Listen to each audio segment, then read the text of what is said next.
Alors, face à toutes ces inquiétudes qui se sont exprimées, ces sentiments que je voulais rassembler pour dire un peu ce que j'avais compris et entendu, est-ce qu'il faudrait tout arrêter de ce qui a été fait depuis 2 ans?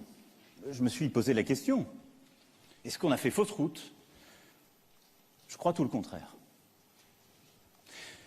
Je crois que les transformations en cours et les transformations indispensables à faire dans notre pays ne doivent pas être arrêtées, parce qu'elles répondent profondément à l'aspiration de nos concitoyens. Elles n'ont pas été suffisamment rapides à l'endroit de certains, pas suffisamment radicales, pas suffisamment humaines, je vais y revenir, mais je pense très profondément que les orientations prises durant ces 2 premières années, à bien des égards, ont été justes.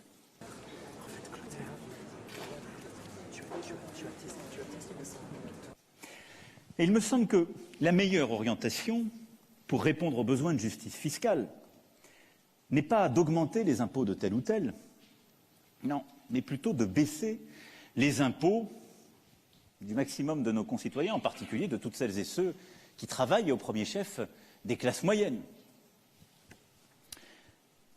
Celles et ceux qui travaillent, qui payent l'impôt sur le revenu, ont été largement mis à contribution durant les dernières décennies.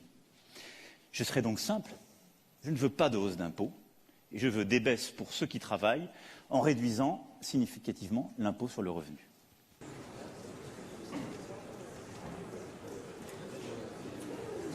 Et là-dessus, je dois dire que les décisions que nous avons prises à l'automne, non seulement ont été mal comprises, elles ont été bien comprises, mais mal vécues, elles ont été vues comme injustes, et elles doivent donc être corrigées.